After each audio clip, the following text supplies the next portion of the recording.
Welcome again to Cottage Talk. I am Russ Goldman. I am here by myself as I will be sharing the latest in team news for Fulham, which comes from Marco Silva's presser earlier today.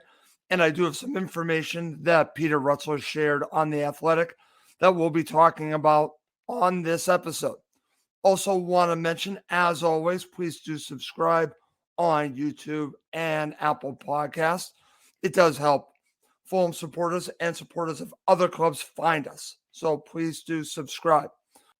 And before we get into the team news and talking about this upcoming match for Fulham against Manchester United on Sunday, I do want to mention something. There was a post on Friends of Fulham the other day that was specifically about Cottage Talk and myself. And it was about my interruptions on Cottage Talk. And before I go on any further, I want to thank the person who posted this, along with everyone that commented on it. The one thing that I think, as a host of any show, I think it's good to see the criticism and react to the criticism. The criticism on this post about me interrupting my host is true, especially in the last episode. And sometimes I don't realize, or I would say often, I probably don't realize I'm doing it. I did realize I did this on the last episode where I really wanted to talk about the situation with Mitro and in that match against Aston Villa. So I was pushing Giannis and I was interrupting Giannis because I did not think he was addressing it. Well, he actually did, because I listened back to the episode and Giannis did actually address it. He did. So I got that all wrong. I interrupted him more than a few times in that episode. And to Giannis, Janaeus, Max Cohen, and all of my co-hosts, I want to apologize for interrupting them during the show. My job as a host is not to do that. My job is to not be a hindrance to the conversation and add to it and have it flow. So the fact that I stepped in on and have done this on other shows, I do apologize to any co-host or guest that I've done this to. And to be honest with you, I was not aware that I had been doing this beyond this show, beyond this one show. I know I did it on this last show. So this is all true. And I will adjust the way that I host the show moving forward. So I want to thank the person who originally posted this and everyone that commented. You are right. And as someone that hates it here in Boston with Boston Sports Radio, I'm very sensitive to it. And maybe that's also been a factor here because I hear it all the time here. Hosts basically interrupting people calling in. And I did the same exact thing.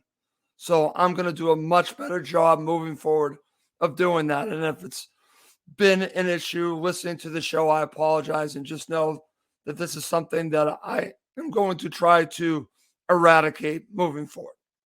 So again, thank you to everyone for Friends of Fulham that have commented and read this post. And I think it's important to be honest with yourself. And I've done this, and I will try to do a better job hosting Cottage Talk moving forward. Okay, so let's get in and talking about this upcoming match with Manchester United. I'm sorry, I am a little hoarse, so you might hear this in my voice. This is going to be a tough match. And part of the reason why it's going to be a tough match is Fulham are going to be without three key players. Nothing against Manchester United. I think if Fulham are at full strength, they have a very good chance of winning this match. I think it's going to be much harder with the players that are going to be out. And I'm going to talk about that in just a second. But I still give Fulham a chance to win this match at Craven Cottage. Nothing against Manchester United, but I think Fulham have really turned Craven Cottage back into a fortress. It's not going to be an easy match for Manchester United, regardless of the three players out. It's still going to be difficult, but it's going to be harder on Fulham without Mitro, without Harrison Reed, and without Kenny Tete. Those three losses are massive. So it's going to take the players and the coaching staff to really step up here and get all 3 points against Manchester United. I still think they can do it, but I think the job is harder now. Let's now move on. Let's talk about the situation with Mitro.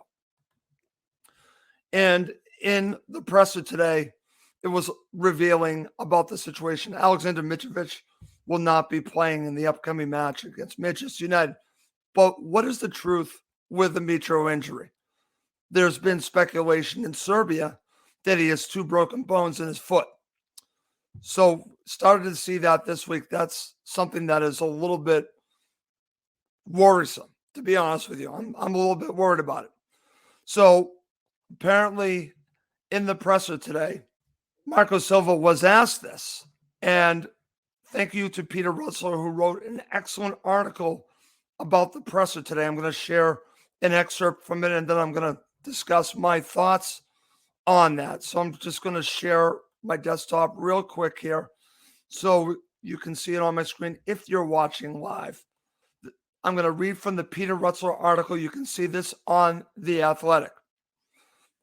Speaking during a pre-match press conference on Friday, Fulham head coach Marco Silva denied that Mitrovic has suffered 2 fractures in his foot, but stated that the striker faces late medical checks before the World Cup. Quote, Mitro had an exam after the Everton match again, and it's not true. Hyphen about the fractures. Quote, said Silva. Quote, that's the feedback that I have from our medical staff, and of course, it is what I have to trust. Continuing with a quote, because of that, Mitro was called up by the national team. Let's see what will happen in the next few days. Mitro has to do a new exam next week to see how he is. But about a fracture, it's not true. It's in his bone, that's true, but it's not broken, unquote. Okay, so that comes from Peter Rutzler in The Athletic, who was at the presser today. So we have conflicting stories about the situation with Mitrovic. And what's interesting about this, when you look at it, it is worrisome. It is worrisome. But to Mitro's credit, it sounds like he wanted to continue to play through this injury. We'll see what happens when they have another medical exam before the World Cup. But it's something for us to watch, something for us to still be concerned about. Let's hope he's okay. Let's hope it's not serious. Only time will tell. And we're just going to have to continue to follow this. Alexander Mitrovic is a huge part of Fulham Football Club. And I wish him the best, and I hope he plays in the World Cup. But most importantly to me, I hope he comes back from the World Cup playing for Fulham Football Club.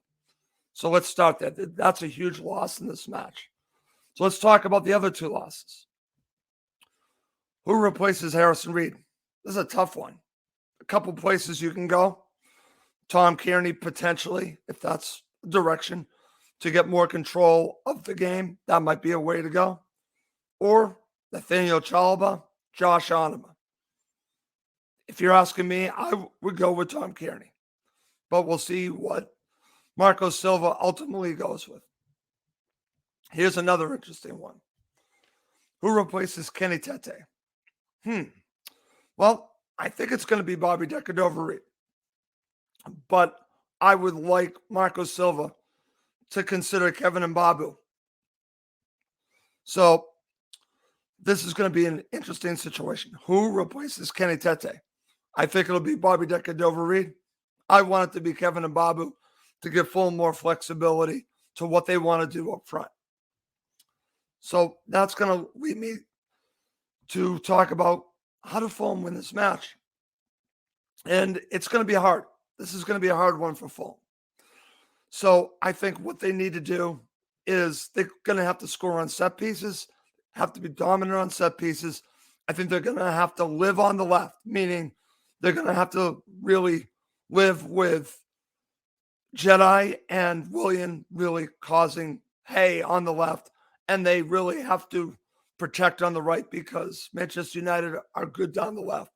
So the wings are going to be key in this match, going down both sides, protecting down the right and attacking down the left and scoring on set pieces.